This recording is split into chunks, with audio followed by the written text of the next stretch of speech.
ఖుషి, నేను కొన్ని పదాలు చెప్తా తెలుగు, అవి వాక్యాలు చెప్తావా? చెప్పాలి చెప్పాలి.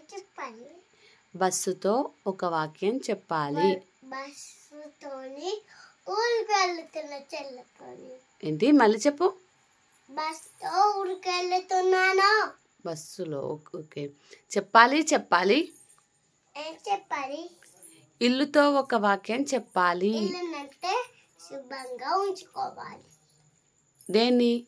ఇల్లుని శుభ్రంగా ఉంచుకోవాలి. ఓకే. చెప్పాలి చెప్పాలి.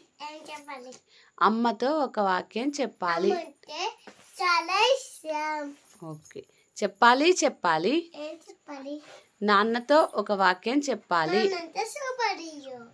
నాన్న అంటే సూపర్ హీరో. చెప్పాలి చెప్పాలి. ఐస్ క్రీమ్తో ఒక వాక్యం చెప్పాలి. ఐస్ క్రీమ్ అంటే తింటున్నాను.